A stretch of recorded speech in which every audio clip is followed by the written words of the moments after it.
ونستعينه ونستغفره ونؤمن به ونتوكل عليه ونعوذ بالله من شرور أنفسنا ومن سيئات أعمالنا من يهده الله فلا مضل له ومن يضلله فلا هادي له ونشهد أن لا إله إلا الله وحده لا شريك له ونشهد أن سيدنا ومولانا محمدا عبده ورسوله صلى الله عليه وعلى آله وأصحابه وبارك وسلم تسليما كثيرا كثيرا أما بعد فأعوذ بالله من الشيطان الرجيم بسم الله الرحمن الرحيم شهر رمضان الذي أنزل فيه القرآن قال النبي صلى الله عليه وسلم القرآن حجة لك أو عليك أو كما قال النبي عليه الصلاة والسلام رب اشرح لي صدري ويسر لي أمري واحلل عقدة من لساني يفقهوا قولي. معزز سامعین کرام، اللہ کے فضل و کرم سے انشاءاللہ بہت جلد ہم رمضان المبارک کا استقبال کرنے والے ہیں. رمضان کی آمد سے بہت ساری یادیں تازہ ہو جاتی ہیں. روزے کی یاد تازہ ہو جاتی ہے، تراویح کی یاد تازہ ہو جاتی ہے، مساجد میں مصلیوں کی جو تعداد بڑھتی ہے وہ بھی ایک یاد تازہ ہو جاتی ہے. اور رمضان کی جو خاص خصوصیت ہے کہ رمضان نزول قرآن کا مہینہ ہے. اللہ تبارک تعالیٰ نے کلام پاک کو نازل کرنے کے لیے سال کے 12 مہینوں میں رمضان کے مہینے کو منتخب فرمایا کہ اے مہینہ تو اتنا مقدس اور مبارک ہے کہ میرا کلام تجھ میں نازل ہو سکتا ہے. شہر رمضان الذی انزل فیہ القرآن ھدی للناس وبینات من الھدی والفرقان. رمضان کا وہ مبارک اور مقدس مہینہ ہے کہ جس میں اللہ تبارک تعالیٰ نے کلام پاک کو نازل فرمایا. رمضان میں روزہ بھی نہ ہوتا، رمضان میں تراویح نہ ہوتی، رمضان میں خصوصی عبادت و اذکار بھی نہ ہوتے، تو رمضان المبارک کی فضیلت کے لیے صرف یہ بات کافی تھی کہ اللہ جل جلالہ نے اپنے مقدس کلام کو نازل کرنے کے لیے رمضان کے مہینے کا انتخاب فرمایا.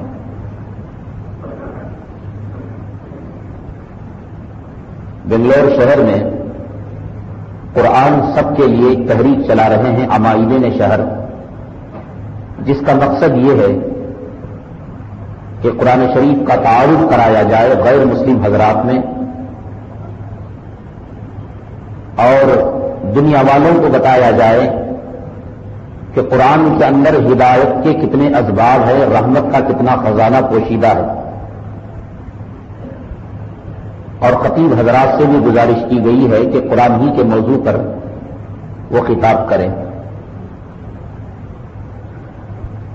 روزے کی فضیلت کے تعلق سے، رمضان کے احکامات کے تعلق سے، رمضان میں بھی ہمیں جمعات مل جائیں گے انشاءاللہ،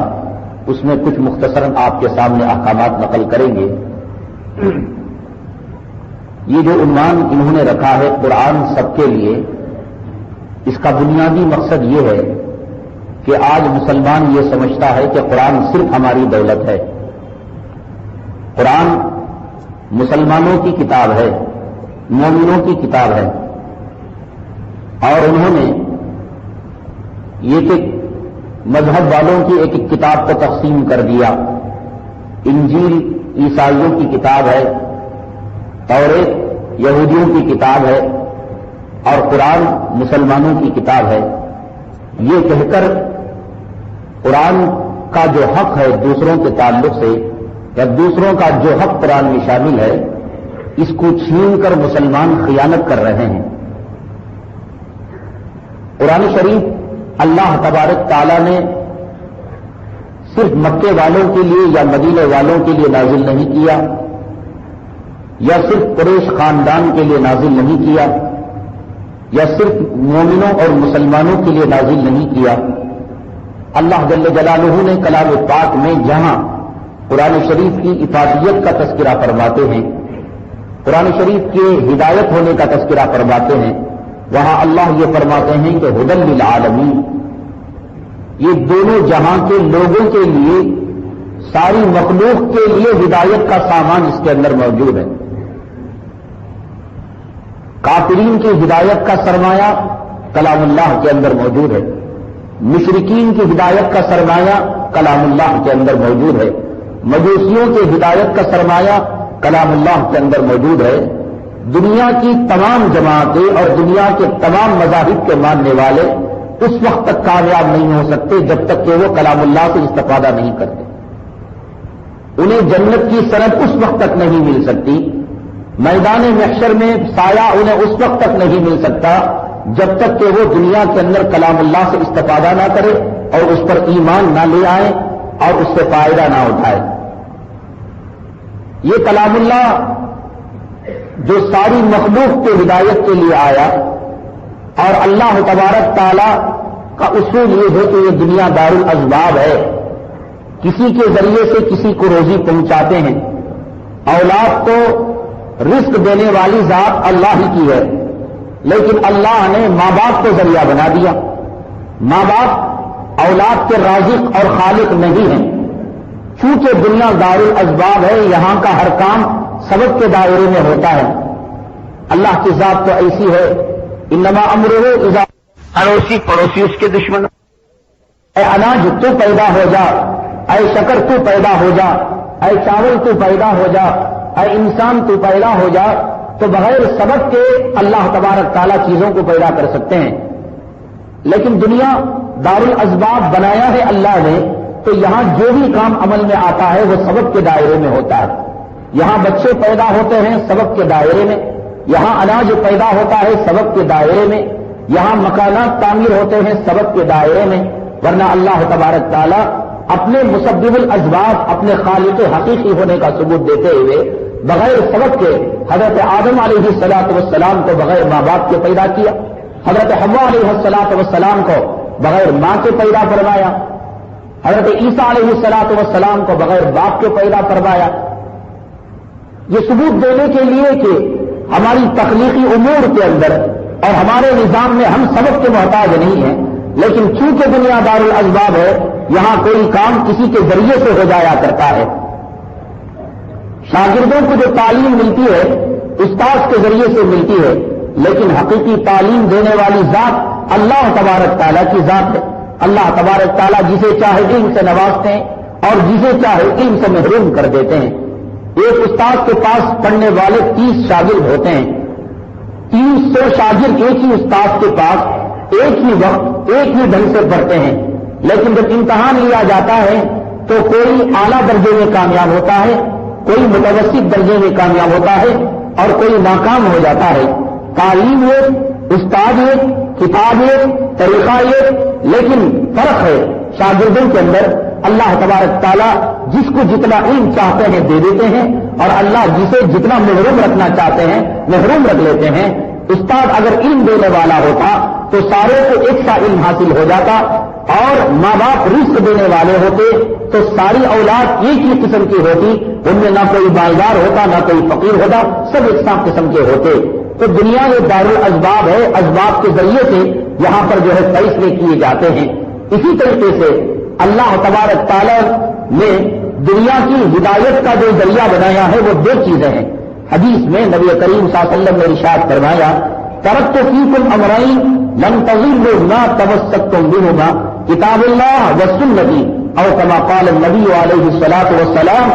دنیا سے میں رخصت ہو کر تو جا رہا ہوں، پردہ کر کے تو جا رہا ہوں، لیکن تمہارے اسباب ہدایت کو لے کر نہیں جا رہا ہوں، اسباب ہدایت کو چھوڑ کر جا رہا ہوں۔ 2 چیزیں ایسی ہیں کہ اگر تم مضبوطی سے تم انہیں تھام لو گے تو ہرگز تم گمراہ نہیں ہوگے۔ ایک تو یہ ہے کہ میری سنتیں ہیں، اور دوسرا یہ ہے کہ اللہ کی کتاب ہے۔ دنیا میں کوئی بھی انسان اگر کامیابی چاہتا ہے تو اللہ کی کتاب اور جناب محمد رسول اللہ صلی اللہ علیہ وسلم کی سنتوں کو اپنا لے، وہ دنیا میں بھی کامیاب ہو جائے گا اور وہ آخرت میں بھی کامیاب ہو جائے گا۔ جس طریقے سے روزی کسی کے ذریعے سے کسی کو پہنچتی ہے، ماں باپ کے ذریعے سے اولاد کو پہنچتی ہے، شوہر کے ذریعے سے بیوی کو پہنچتی ہے، بڑے بھائی کے ذریعے سے بہنوں کو پہنچا کرتی ہے، گھر کے سرپرست کے ذریعے سے اپنے ماتحتوں کو پہنچا کرتی ہے، اسی طریقے سے اللہ تبارک تعالیٰ اسی اصول اسباب کو جاری رکھتے ہوئے ہدایت کے بھی کچھ اسباب دنیا میں بتلا دیا اللہ نے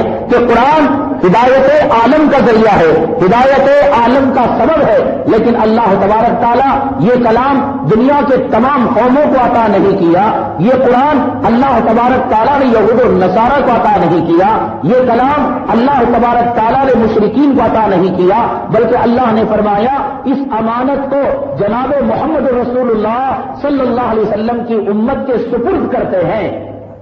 اللہ نے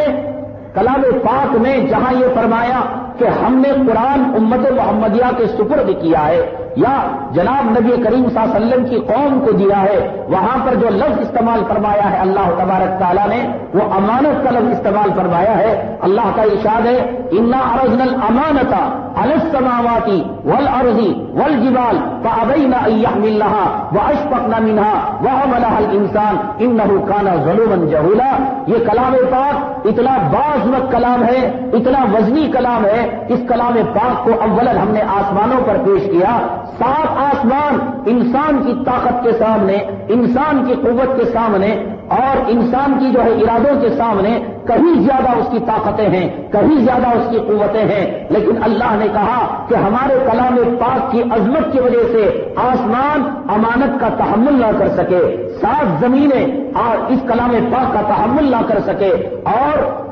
سمندروں پر پیش کیا گیا، پہاڑوں پر پیش کیا گیا، کائنات کے ذرے ذرے سے کہا گیا کہ اس امانت کے تم جو ہے حامل بن جاؤ اور اس کے تم امین بن جاؤ۔ فابین ان یحملنها، ساروں نے کہا اے اللہ ہم جو ہے پہاڑ کو سنبھال لیں گے، ہم ندیوں کو سنبھال لیں گے، ہم جمادات کو سنبھال لیں گے، ہم جو ہے زمین کے بوجھ کو سنبھال لیں گے، لیکن اے اللہ یہ کلام تیری صفت ہے اور یہ کلام تیری جو ہے خاصیت ہے، اس کے سنبھالنے کی طاقت ہمارے اندر موجود نہیں ہے۔ وحملها الانسان، انسان نے کہا لاؤ ہم اس کو اٹھا لیں گے۔ کلام پاک میں اللہ نے فرمایا لو انزلنا هذا القرآن على جبل لرأيته خاشعا متصدعا من خشية الله، اگر یہ کلام پاک بجائے انسانوں پر نازل ہونے کے اللہ تبارک تعالیٰ پہاڑوں پر نازل کرتے، خاشعا متصدعا من خشية الله، اللہ کے خوف سے یہ پہاڑ ریزہ ریزہ ہو جاتے۔ اتنا باعظمت کلام ہے، اتنا اونچا کلام ہے جسے پہاڑوں نے اٹھانے سے انکار کر دیا، زمین نے اٹھانے سے انکار کر دیا، آسمانوں نے اٹھانے سے انکار کر دیا۔ یہاں میں آپ کی توجہ کلام پاک کے اس جملے کی طرف اشارہ کرنا چاہتا ہوں، دلانا چاہتا ہوں جس میں اللہ نے کلام اللہ کے بجائے الامانہ کا لفظ استعمال فرمایا، انا عرضنا الامانہ۔ اللہ اگر چاہتے یوں کہتے انا عرضنا القرآن، انا عرضنا کلامی، ہم نے قرآن کو پیش کیا، ہم نے ہمارے کلام کو پیش کیا، ہم نے ہماری صفت کو پیش کیا، نہیں، اللہ نے فرمایا انا عرضنا الامانہ، ہم نے امانت کو پیش کیا امت محمدیہ کے ضمیروں کو جھنجھوڑنے کے لیے اور ان کو ان کا حق یاد دلانے کے لیے۔ یہ کلام پاک تمہارے باپ دادا کی میراث نہیں ہے، یہ قوم کی امانت ہے، ہم نے یہ امانت تمہارے اوپر اس لیے نازل کی ہے تاکہ مشرکوں کو تم بتاؤ کہ شرک کرنا گناہ ہے، کافروں کو تم بتاؤ کہ کفر کرنا گناہ ہے، مجوسیوں کو تم بتاؤ آپ کی پوجا کرنا حرام ہے، تاکہ تم دنیا والوں کو بتاؤ نفع کا مالک اللہ ہے، نقصان کا مالک اللہ ہے، بیماری دینے والی ذات اللہ ہے، شفا دینے والی ذات اللہ ہے، سجدہ اسی کے ذات کا کیا جائے گا، طواف اسی کے گھر کا کیا جائے گا، نام اسی کا لیا جائے گا،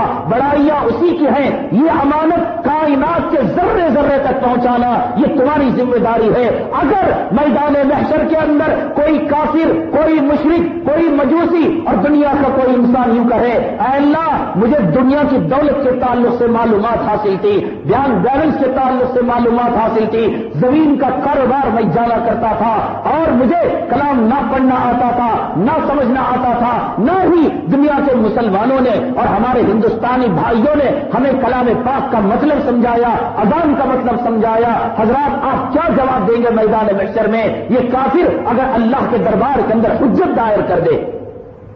اس امانت کو انہوں نے مردوں کے سامنے لا کر کھڑا کر دیا ایصال ثواب کے لیے، اس امانت کا استعمال انہوں نے تعویذ پلیتوں کے لیے کیا، اس امانت کا استعمال انہوں نے گھر کی ٹھنڈک کے لیے کیا، اس امانت کا استعمال مردوں کی بخشش کرنے کے لیے کیا۔ یہ آب رحمت جو تھا اور یہ آب حیات جو تھا انہوں نے اپنے گھروں کے اندر محدود کر دیا، اپنے مساجد اور منبر و محراب تک محدود کر دیا۔ اے اللہ اگر ہمیں کلام اللہ یہ بتاتے، اگر ہمیں یہ بتاتے کہ نماز پڑھنے کا طریقہ کیا ہے، توحید کیا ہوتی ہے، شرک کی مذمت کیا ہے، جنت میں جانے کا راستہ کیا ہے، جہنم سے بچنے کے اسباب کیا ہے، اے اللہ تیری عزت و جلالت کی قسم ہم جنت کے راستے پر چلتے اور جہنم کے راستے پر نہ چلتے۔ حضرات آپ کیا جواب دیں گے؟ یہ ہماری ذمہ داری ہے کہ ہم قرآن کو کائنات کے ذرے ذرے تک پہنچائیں۔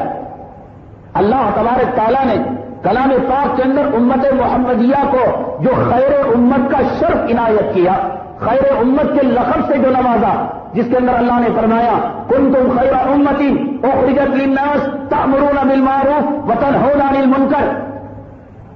آدم علیہ السلام کے قوم کو وہ مقام حاصل نہیں جو امت محمدیہ کا درجہ ہے،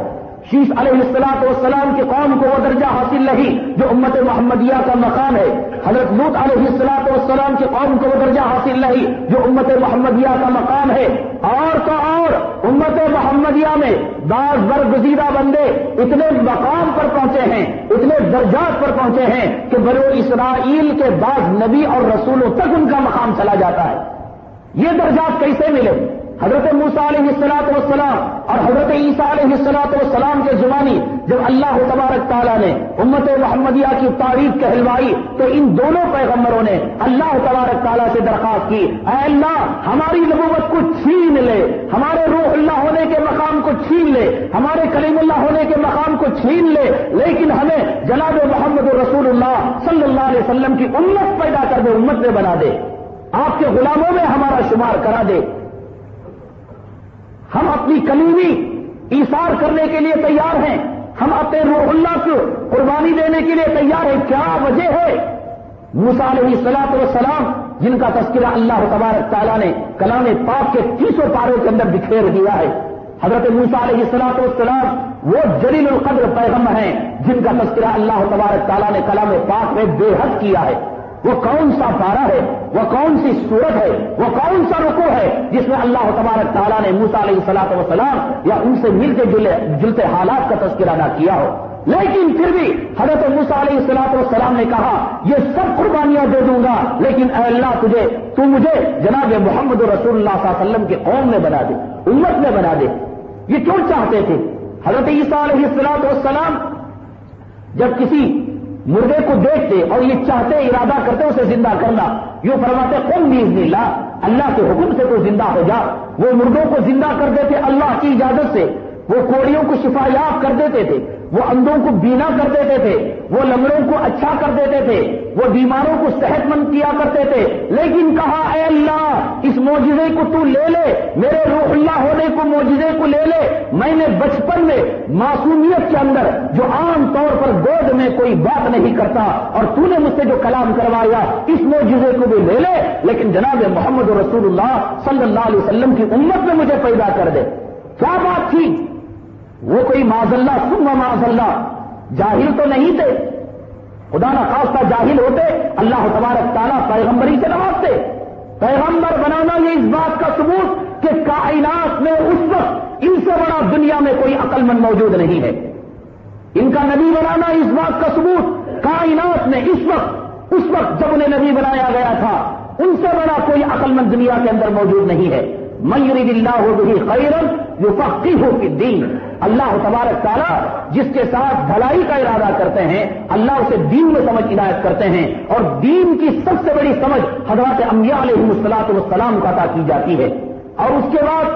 جو حضرات انبیاء علیہم الصلوۃ والسلام کی تعلیمات سے جو جتنا قریب رہتا ہے، یہ اس بات کا ثبوت ہے، جو قرآن سے سب سے قریب ہے، جو انجیل سے سب سے قریب ہے، جو توریت سے سب سے قریب ہے، جو موسیٰ علیہ الصلوۃ والسلام کی تعلیمات سے قریب ہے، جو عیسیٰ علیہ الصلوۃ والسلام کی تعلیمات سے قریب ہے، وہ اپنے اپنے زمانے میں سب سے بڑا عقل مند ہے۔ نہ انجینئر عقل مند ہے، نہ ڈاکٹر عقل مند ہے، نہ پروفیسر عقل مند ہے۔ اگر یہ عقل مند ہوتے اللہ تبارک تعالیٰ حضور صلی اللہ علیہ وسلم کے زبانی یہ فرماتے من یرد اللہ بہ خیرا، اللہ جس کے ساتھ بھلائی کا ارادہ چاہتے ہیں اسے ڈاکٹر بنا دیں گے، اسے انجینئر بنا دیں گے، اسے پروفیسر بنا دیں گے، اسے جج بنا دیں گے، اسے لائر بنا دیں گے۔ نہیں، جناب محمد رسول اللہ صلی اللہ علیہ وسلم نے فیصلہ فرمایا کہ اللہ جس کے ساتھ بھلائی کا ارادہ کرتے ہیں اسے دین کی سمجھ دے دیتے ہیں، اسے قرآن سمجھ دیتے ہیں، قرآن کی سمجھ دے دیں گے، حدیث کی سمجھ دے دیں گے، سنتوں کی سمجھ دے دیں گے، نماز کی سمجھ دے دیں گے، اذان کی سمجھ دے دیں گے، نبی کی تعلیمات کی سمجھ دے دیں گے۔ اور اگر کوئی دنیا کو جانتا ہو، پروفیسر ہو، ڈاکٹر ہو، لائر ہو، جج ہو، لیکن پیشاب کرنے کا طریقہ معلوم نہ ہو، دنیا میں اس سے بڑا جاہل اور بدماش ڈاکو کوئی نہیں ہے۔ امریکہ کی بڑی یونیورسٹی سے اسے ڈگری مل چکی ہو، لیکن مدینہ کی یونیورسٹی اس کے بارے میں یہ ڈگری دیتی ہے ایک نمبر کا بیوقوف ہے، کم وقت، پیشاب کرنے کا سلیقہ تجھے آتا نہیں، وضو کا طریقہ تجھے آتا نہیں، تلاوت کے آداب تجھے معلوم نہیں، نماز کے آداب تجھے معلوم نہیں ہے۔ من یرید اللہ بہ خیرا، اللہ جس کے ساتھ بھلائی کا ارادہ کرتے ہیں یفقہہ فی الدین، اسے دین میں سمجھ دیتے ہیں۔ اللہ نے یہ وعدہ نہیں کیا کہ ڈاکٹر بنائیں گے، دنیا دار بنائیں گے، یہ ڈاکٹر بننا، یہ دنیا دار بننا فرعون کی جانشینی ہو سکتی ہے دین کے بغیر۔ توحید-سنت.com ابو جہل کی جانشینی ہو سکتی ہے، ابو لہب کی جانشینی ہو سکتی ہے، دین کے علم کے بغیر نبی کی وراثت نہیں ہو سکتی۔ تو اس وقت کے جو انبیاء علیہ السلام ہوتے ہیں اپنے علم کے اندر مہارت، دنیا کے سب سے بڑے عقل مند، سب سے بڑا عقل مند یہ کہہ رہا ہے میری نبوت لے لے مولا، میری شان کلیمی کو لے لے، میری شان رسالت کو لے لے، اور جناب محمد رسول اللہ صلی اللہ علیہ وسلم کا چھوٹا سا غلام بنا دے، تو اس امت کے اندر کیا خاصیت رکھی ہے؟ آخر کیا خوبی رکھی ہے؟ یہی خوبی تو رکھی ہے اللہ نے جسے بیان فرمایا کنتم خیر امت، بہترین امت ہو، جس کی تمنا پچھلے نبیوں نے کی ہے اور پچھلے رسولوں نے کی ہے، اخرجت للناس تأمرون بالمعروف وتنہون عن المنکر، کہ تم لوگوں کے اندر بھلائی کا کام کرتے ہو اور برائیوں سے روکتے ہو۔ اب یہ بھلائی کا کام، برائی سے روکنا ہمارے باپ دادا کو دیکھ کر تو نہیں ہوگا، ہمارے خاندان کے طور طریقوں کو دیکھ کر تو نہیں ہوگا،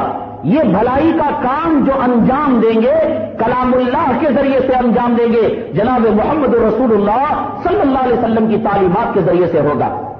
تو اب اس کا مطلب یہ نکلا کہ یہ امت خیر امت ہے اس وجہ سے کہ خود قرآن سیکھتی ہے اور دوسروں کو سکھاتی ہے، جس کا حدیث کے اندر فیصلہ کیا گیا خیرکم من تعلم القرآن وعلمہ، تم میں کا بہترین انسان وہ ہے۔ اب یہاں بھی دیکھ لو، آپ صلی اللہ علیہ وسلم نے یہ نہیں فرمایا کہ تم میں کا بہترین انسان ڈاکٹر ہے، تم میں کا بہترین انسان مالدار ہے، تم میں کا بہترین انسان پراپرٹی اور جائیداد والا ہے۔ فرمایا خیرکم من تعلم القرآن وعلمہ، تم میں کا بہترین انسان وہ ہے جو قرآن کو سیکھے اور دوسروں کو سکھلائے۔ یہ امانت اللہ تبارک تعالیٰ نے تمہارے اوپر جو رکھی ہے، تمہارے سپرد جو کی ہے، اس کا حق خود ادا کرو۔ امانت کا مطلب کیا ہوتا ہے؟ امانت کا مطلب یہ ہوتا ہے کہ اگر کوئی آدمی ہمارے پاس 500 روپے کی امانت رکھتا ہے، ایک تو یہ کہ اس کے اندر کمی بیشی نہ کرے،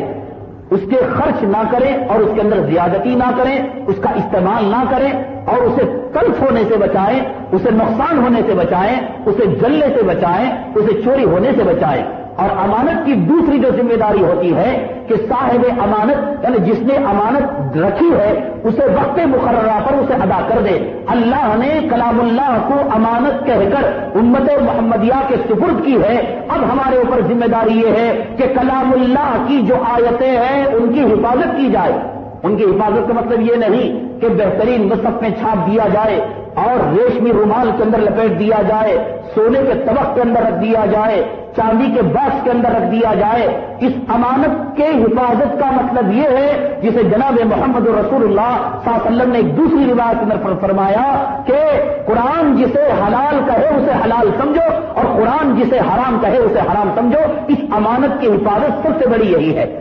کہ جسے قرآن جائز کہتا ہے اسے جائز سمجھنا چاہیے اور قرآن جسے حرام سمجھتا ہے اسے حرام سمجھنا چاہیے۔ اس امانت کی پہلی بنیادی ذمہ داری ہے، اور دوسری ذمہ داری یہ ہے کہ اس امانت کو کائنات کے ذرے ذرے تک پہنچایا جائے۔ یہ امانت غیروں کی امانت ہے، یہ تو ہے ہی ہماری خوبی ہے ہی، ہماری شان ہے ہی، ہمارا فخر ہے ہی، ہمارا کمال ہے ہی، لیکن اس کی امانت یہ تقاضا کرتی ہے کہ کائنات کی تمام مخلوقات تک پہنچایا جائے کہ آؤ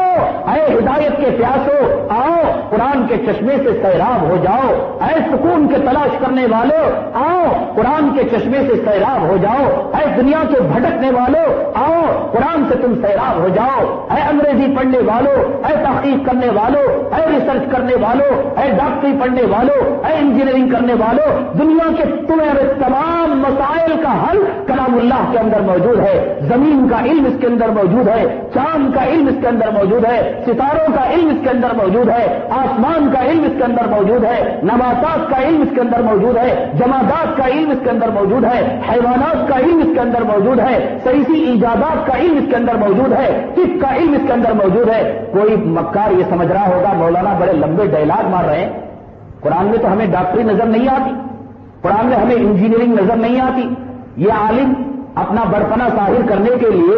انجینئروں سے اپنے آپ کو اونچا کرنے کے لیے، دنیا کے دانشوروں سے اپنے آپ کو اونچا کرنے کے لیے اس قسم کی باتیں کہہ دیتے ہیں، ورنہ ایسی باتیں تو نظر نہیں آتی۔ قرآن میں تو صرف قبر کا معلوم ہوتا ہے، حشر کا معلوم ہوتا ہے، پل صراط کا معلوم ہوتا ہے، اور جو ہے محشر کا معلوم ہوتا ہے، جنت کا تذکرہ ملتا ہے، دوزخ کا تذکرہ ملتا ہے۔ طب کہاں ہے؟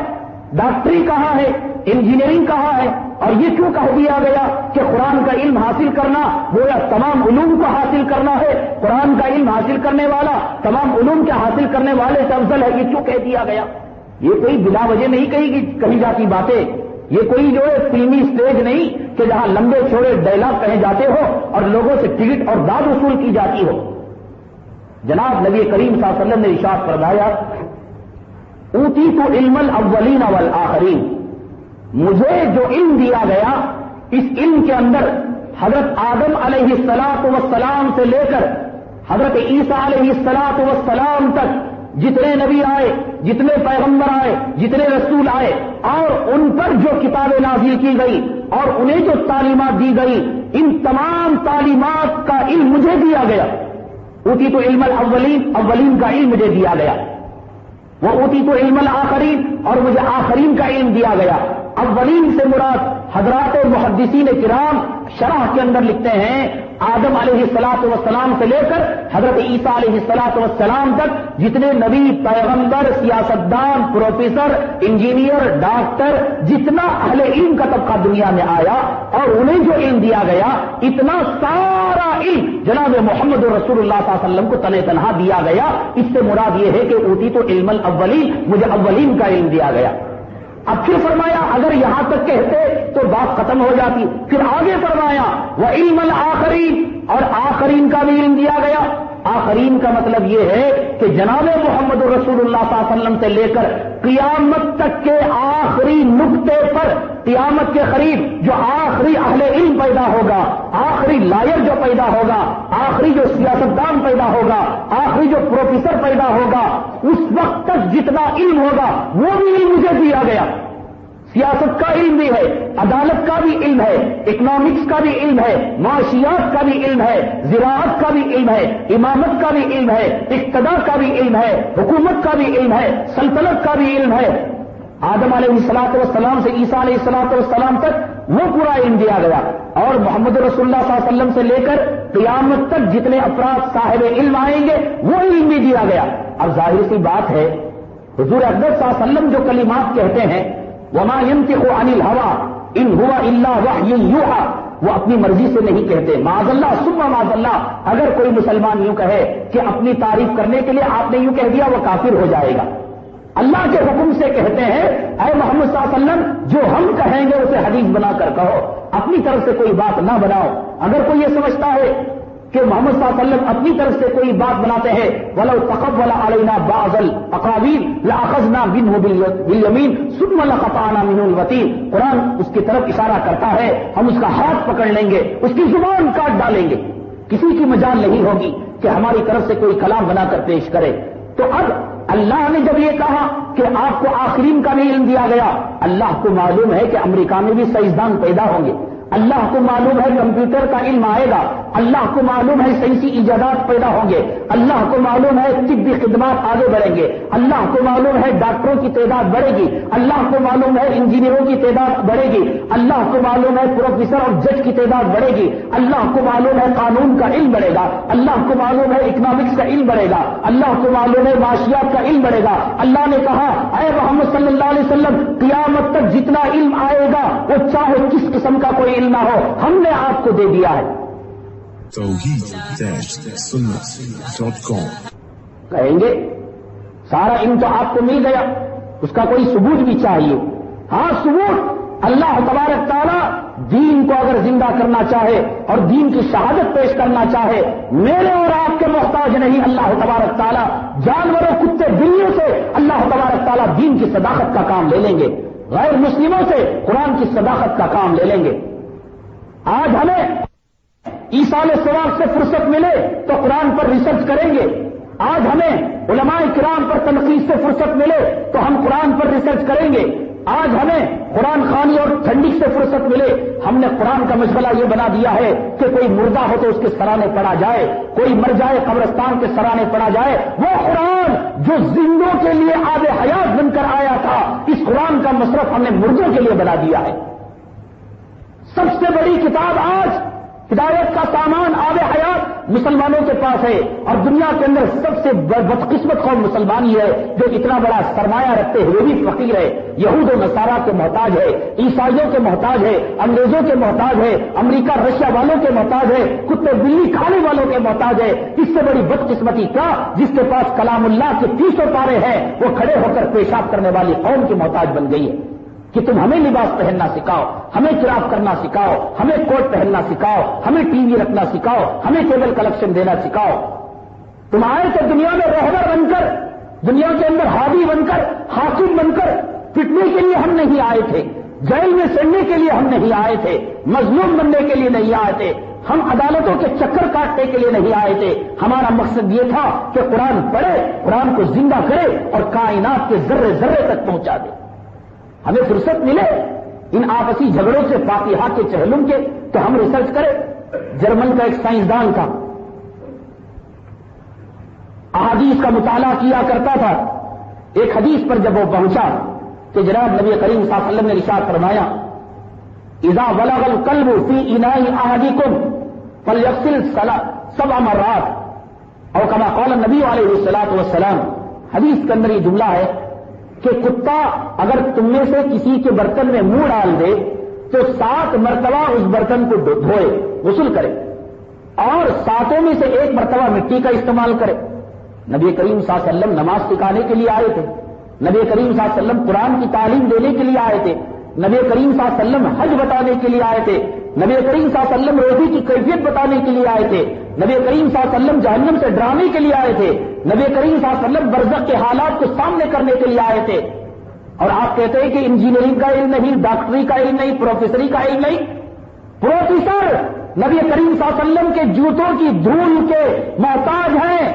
سائنسدان رسول کریم صلی اللہ علیہ وسلم کی تعلیمات کے محتاج ہے۔ اگر ان پر سے پردہ اٹھا دیا جائے، طب کا مسئلہ حل ہو جائے، کینسر کا مسئلہ حل ہو جائے، ایڈس کا مسئلہ حل ہو جائے، بیماریوں کا مسئلہ حل ہو جائے، حکومت کا مسئلہ حل ہو جائے، عدالت کا مسئلہ حل ہو جائے، اگر نبی کریم صلی اللہ علیہ وسلم کی تعلیمات کو برسرے عام کیا جائے اور تعلیمات کو عمل کی شکل میں لایا جائے، سارے مسائل حل ہو جائے۔ تو جب اس حدیث پر پہنچا کہ 7 مرتبہ دھونا چاہیے اور 1 مرتبہ پانی سے دھونا چاہیے، مٹی سے دھونا چاہیے، کہا کہ کیا آپ کا مقصد تو آخرت کی تعلیمات تھی؟ کتا برتن میں منہ ڈالے پھر اس سے دھونا، ارے ڈال لیتا وہ صابن سے دھو لیتا، سمندر کے پانی سے دھو لیتا، کیمیکل سے دھو لیتا، کیا وجہ تھی آپ کے بیان کرنے کی؟ ایسے احمقوں کے ضمیر کو جھنجھوڑنے کے لیے، ایسے پاگل جو نبی کریم صلی اللہ علیہ وسلم کی تعلیمات کو یہ سمجھتے ہیں کہ آپ صرف نماز روزہ سکھانے آئے تھے، انجینئرنگ کا علم نہیں تھا، ڈاکٹری کا علم نہیں تھا، دنیاوی علوم نہیں تھے، یہ ثابت کرنے کے لیے اللہ تبارک تعالیٰ نے ایسے مسائل نکلوائے۔ تو کہا کہ کیوں اس نے کہا محمد صلی اللہ علیہ وسلم نے کہ 7 مرتبہ دھویا جائے اور 1 مرتبہ مٹی سے دھویا جائے؟ تو اس نے ایک کام کیا کہ برتن کو صاف شفاف کیا اور پھر کتے کا لعاب اس برتن کے اندر ڈالا۔ برتن کے اندر ڈالنے کے بعد اس نے پانی سے 1 مرتبہ دھویا، دھونے کے بعد پھر جو ہے اس نے تجزیہ کیا، لیاب کے اندر اس نے جو ہے تحقیق کی کیا کتے کے جراثیم کے اثرات اب موجود ہیں؟ تو کہا کہ 1 مرتبہ دھونے کے بعد اس نے پائے، 2 مرتبہ دھونے کے بعد اس نے پائے، 3 مرتبہ دھونے کے بعد پائے، 7 مرتبہ بغیر مٹی کے استعمال کے دھویا تب بھی جراثیم کے اثرات کافی حد تک اس کے اندر موجود تھے۔ اس کے بعد جب اس نے مٹی کا استعمال کیا تو معلوم ہوا کہ کتے کے زہر کے جو جراثیم ہیں وہ مٹی کے استعمال سے فوراً ختم ہو گئے ہیں۔ آج بھی کتے کے کاٹنے پر انسان کو جو انجیکشن دیا جاتا ہے اس انجیکشن کے اندر مٹی سے نکالی ہوئی کیمیکلز کا استعمال کیا جاتا ہے اور اسے اخذ کیا گیا جناب محمد رسول اللہ صلی اللہ علیہ وسلم کی اس روایت سے۔ اب جب کہا کہ آخر مٹی کے استعمال کا کیوں حکم دیا گیا ہے تو اس نے اس کا انالیسس کیا، تجزیہ کیا کہ مٹی کے اندر کیا خاصیت ہے۔ تو مٹی کے 7 حصوں کو اس نے تقسیم کیا۔ مٹی کے اندر ایک نوشادر بھی کیمیکلز ہے، آپ کو معلوم ہے نوشادر ایک کیمیکلز ہوتا ہے، تو اس کے اندر یہ خاصیت ہے کہ وہ کتے کے جراثیم کو ختم کر دے سکتا ہے۔ تو پھر اس کے بعد اس نے اپنی کتاب کے اندر لکھا کہ رسول کریم صلی اللہ علیہ وسلم کو علم تھا کہ مٹی کے اندر نوشادر ایک کیمیکلز ہے جو کتے کے جراثیم کو ختم کر سکتا ہے، بجائے نوشادر کے استعمال کرنے کے مٹی کے استعمال کا کیوں حکم دیا؟ خود اس نے جو ہے اس کا جواب بھی لکھا کہ نوشادر ہر کتاب ہر دکان کے اندر مل جانا آسان نہیں اور ہر غریب کو میسر ہو جانا آسان نہیں ہے، اور رسول کریم صلی اللہ علیہ وسلم رحمت للعالمین ہے، وہ کائنات والوں کے لیے رحمت بن کر آئے ہیں۔ مٹی کہیں بھی کسی بھی وقت جہاں کہیں بھی مل جا سکتی ہے، تو آپ نے حکم دیا بجائے نوشادر استعمال کرنے کے مٹی کے استعمال کرنے کا۔ اب بتلاؤ کہ طب رسول کریم صلی اللہ علیہ وسلم کی زندگی میں موجود تھی یا نہیں تھی؟ اور اگر اسی موضوع پر کلام کیا جائے، مسواک کے اندر اور ظہر کی نماز پڑھ کر جو خیل اللہ کیا جاتا ہے، چاول جو چبا کر کھایا جاتا ہے، انگلیوں کو جو چاٹا جاتا ہے، بیٹھ کر جو پانی پیا جاتا ہے، 3 سانس میں جو پانی پیا جاتا ہے، پانی جو دیکھ کر پیا جاتا ہے، سیدھی کروٹ پر جو لیٹا جاتا ہے، بیت الخلاء میں جو بیٹھنے کا طریقہ ہے، یہ سارے چیزیں کسی غیر مسلم پروفیسر ڈاکٹر کے سامنے رکھو، سائنسدان کے سامنے رکھو اور پوچھو کہ تمہارے طبی نقطۂ نظر سے، میڈیکل لائف سے، میڈیکل لائن سے کیا یہ صحیح ہے؟ وہ کہے گا کہ انسانیت کے لیے اس سے بڑھیا کوئی طریقہ نہیں ہے، اس سے بہتر کوئی طریقہ نہیں ہے۔ اسی کو فرمایا جناب نبی کریم صلی اللہ علیہ وسلم نے، اوتی تو علم الاولین والآخرین، مجھے آدم علیہ الصلوۃ والسلام سے لے کر حضرت عیسیٰ علیہ الصلوۃ والسلام کی تمام تعلیمات کا خلاصہ دے دیا گیا ہے، اور مجھے قیامت تک کے آنے والے جو اہل علم ہیں، چاہے وہ کسی قسم کا علم ہو، چاہے وہ کسی نوعیت کا علم ہو، وہ تمام علم مجھے دے دیا گیا ہے۔ اسی وجہ سے کہا خیرکم من تعلم القرآن وعلمہ، تم میں کا بہترین انسان وہ ہے جو قرآن کو سیکھے اور دوسروں کو سکھائے۔ اب یہ امت خیر امت ہے۔ حدیث میں آتا ہے نبی کریم صلی اللہ علیہ وسلم نے ارشاد فرمایا کہ قیامت کے دن اللہ تبارک تعالیٰ جب حضرات انبیاء علیہ الصلوۃ والسلام سے فرمائیں گے جاؤ اپنی اپنی قوموں کو لے کر جنت میں چلے جاؤ، تو کوئی نبی ایسا بھی ہوگا جس میں 1000 سال دنیا میں تبلیغ ہوگی لیکن صرف ایک امتی اس کے ساتھ ہوگا۔ کوئی نبی ایسا بھی ہوگا جس کے 2 امتی ہوں گے، کسی کے 5 امتی ہوں گے، کسی کے 17 امتی ہوں گے، لیکن اللہ تبارک تعالیٰ جب یہ انبیاء اپنی اپنی قوموں کو لے کر جنت کے پاس پہنچیں گے، اللہ تعالیٰ فرمائیں گے جب تک صدیق اکبر کا داخلہ نہیں ہوگا اس وقت تک کسی نبی کا بھی داخلہ نہیں ہوگا۔ یہ امتی کا مقام ہے، یہ امتی کا درجہ ہے۔ آیا سب سے آخر میں دنیا میں، لیکن قیامت میں سب سے پہلے جنت میں پہنچ جائے گا۔ اللہ نے کہا اے امت، تیری نسبت میرے آقا میرے محبوب سے ہو گئی ہے اور تیری نسبت میرے شہید بندے سے ہو گئی ہے، ولیوں کے سردار سے ہو گئی ہے، نبیوں کے سردار سے ہو گئی ہے، اس وجہ سے تو خیرہ امت ہے۔ یعنی قیام آدم علیہ السلام سے لے کر قیامت تک کے آنے والے لوگوں میں بہترین ہے، اور ان بہتروں میں خیرکم من تعلم القرآن وعلمہ، رسول کریم صلی اللہ علیہ وسلم نے جو یہ خطاب فرمایا حضرات صحابہ کرام کو فرمایا کہ تم میں بہترین، یعنی خیر امت یہ خود بہترین امت ہے، لیکن ان میں بھی بہتر کون؟ جو قرآن کو سیکھے اور دوسروں کو سکھائے۔ افسوس کی بات تو یہ ہے جو امانت ہم دوسروں کو پہنچانے کا وعدہ کر کے اللہ کے پاس، اور جو قرآن کے پارے، جو قرآن کی آیتیں اور جو قرآن کی سورتیں اللہ سے عہد کر کے آئے، جس قرآن کو اٹھانے سے پہاڑ نے انکار کر دیا، زمین نے انکار کر دیا، سمندر نے انکار کر دیا، اور اللہ سے ہم نے کہا اے اللہ یہ امانت ہمیں دے دے، ہم مشرکوں کو بتا دیں گے، ہم کافروں کو بتا دیں گے، ہم یہودیوں کو بتا دیں گے، ہم نصارہ کو بتا دیں گے، ہم مجوسیوں کو بتا دیں گے، ہم ملحدوں کو بتا دیں گے، آؤ تمہاری رحمت کا جو ہے خزانہ اس کے اندر پوشیدہ ہے، تمہارے ہدایت کے اسباب اس کے اندر پوشیدہ ہے، لیکن یہ ہدایت کا بتانے والا رہبر آج اسے یہ صورت یاد نہیں ہے، آج اسے قرآن پڑھنا آتا نہیں ہے، آج اسے قرآن کی منزلیں آتی نہیں ہیں، آج اسے قرآن سے تعلق نہیں ہے، آج اسے قرآن سے رشتہ نہیں ہے۔ یہ قرآن جو سب کے لیے نعرہ لگایا گیا ہے، یہ قرآن والے کو قرآن معلوم نہیں ہے۔ سب سے پہلے اس تحریک کی چلانے کی ضرورت ہے، قرآن والے قرآن کو سمجھ،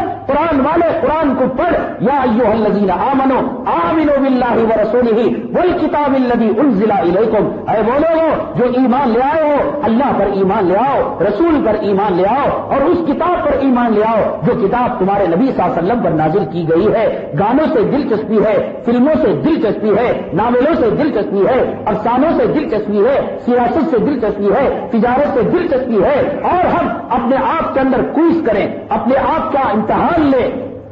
اور دیکھیں ہمیں کتنے گانے ہیں یاد ہیں، اور ہمیں قرآن کی کتنی صورتیں حفظ یاد ہے، ہمیں دنیا کے کتنے ناول افسانے اور سنیما کی اسٹوریاں یاد ہے، اور ہمیں قرآن شریف کے کتنی صورتیں یاد ہیں۔ جناب نبی کریم صلی اللہ علیہ وسلم کے سامنے ایک صحابی نے عرض کیا یا رسول اللہ صلی اللہ علیہ وسلم مجھے قرآن میں سب سے زیادہ قل واللہ کا سورہ پسند ہے، میں اسے بہت زیادہ محبت کرتا ہوں۔ نبی کریم صلی اللہ علیہ وسلم نے جواب فرمایا کہ اے صحابی تم سورہ اخلاص سے محبت کرنے کی وجہ سے اللہ بھی تمہیں کائنات میں سب سے زیادہ محبت کرتا ہے۔ قل واللہ کا سورہ بہت چھوٹا سورہ ہے، صحابی جب سورج سے محبت کرتے ہیں نبی نے فیصلہ دیا صلی اللہ علیہ وسلم کہ اللہ بھی تم سے محبت کرتے ہیں، ایک سورج سے محبت کرنے پر اللہ کائنات میں سب سے زیادہ محبت کرے، اور 114 سورتوں سے کوئی محبت کرے، قرآن سے محبت کرے، 30 پاروں سے محبت کرے، 6666 آیتوں سے محبت کرے، پھر اللہ کس درجے اس بندے سے محبت کریں گے، اللہ تبارک تعالیٰ کا تعلق کس درجے اس بندے سے ہو جائے گا۔ تو ہمارے سامنے قرآن کا مہینہ آ رہا ہے، ہمارے سامنے وہ مقدس ماہ آ رہا ہے کہ جس کے اندر اللہ نے کلام کو نازل کیا۔ اپنے نفسوں کا احتساب کرے، ہمیں قرآن پڑھنا یا نہیں آتا، ہمیں قرآن جو ہے سورتیں کتنی یاد ہیں۔ رمضان کا مہینہ بڑا بہترین مہینہ ہے، اس کے اندر قرآن شریف کی تلاوت زیادہ سے زیادہ کرے۔ نبی کریم صلی اللہ علیہ وسلم کے بارے میں آتا ہے کہ رمضان المبارک کے اندر حضور اقدس صلی اللہ علیہ وسلم کلام اللہ کا ایک دور حضرت جبرائیل علیہ الصلوۃ والسلام کو سناتے تھے، اور حضرت جبرائیل امین علیہ الصلوۃ والسلام رسول کریم صلی اللہ علیہ وسلم کو سنایا کرتے تھے۔ ہمارے اکابرین کا معمول تھا کہ رمضان میں سوائے قرآن شریف کے شغف کے اور کوئی کام نہیں کیا کرتے تھے، یہاں تک کہ خطوط کے جواب بھی نہیں لکھا کرتے تھے۔ تو رمضان کا مہینہ سامنے ہے، جتنا ہو سکے قرآن شریف پڑھنے کی کوشش کرے۔ اگر کسی کو قرآن شریف پڑھنا نہیں آتا، قرآن شریف کے پڑھنے کے اندر جو ہے اسے دشواری پیش آتی ہے، وہ دادا ہو چکا ہو، وہ نانا ہو چکا ہو، وہ طیبہ ہو چکا ہو، وہ باپ بن چکا ہو، شرم نہ کرے، آر نہ کرے۔ اور قرآن پڑھنے کا بھی ایک طریقہ ہے، قرآن پڑھنے کا بھی ایک ڈھنگ ہے، وہ کس طریقے سے پڑھنے پر ثواب ملے گا، اس کے کیا ڈھنگ ہے، اور بہت ساری تفصیلات ہے، انشاءاللہ اگلی جمعہ بیان کی جائیں گی۔ اللہ تبارک تعالیٰ سے دعا ہے اللہ تبارک تعالیٰ ہمیں قرآن کا حق ادا کرنے کی توفیق عطا فرمائے۔ حضرات رمضان المبارک کا مہینہ ہے، نبی کریم صلی اللہ علیہ وسلم کے بارے میں آتا ہے کہ رمضان کے مہینے کے اندر آقا نامدار صلی اللہ علیہ وسلم کی سخاوت ہواؤں کی طرح ہو جایا کرتی تھی، ہواؤں کو ناپا اور تولا نہیں جاتا۔ تو یہ ہم امتی ہونے کا یہ ہمارا فریضہ ہے کہ ہم بھی اس مہینے کے اندر خوب سخا کریں، خیرات کریں۔ خاص کر اس مسجد کی بہت ساری ذمہ داریاں ہیں، سارے محلے کے لیے ایک مسجد ہے اور تقاضے بہت زیادہ ہو گئے ہیں۔ آپ حضرات سے گزارش ہے کہ جو بھی تقاضا آپ کے سامنے آئے بلا چون و چرا اسے اللہ کے گھر کی تعمیر سمجھ کر جو ہے اس کے تقاضوں کو پورا کرے۔ اللہ تعالیٰ عمل کرنے کی توفیق عطا فرمائے۔ واقعہ الحمدللہ رب العالمین۔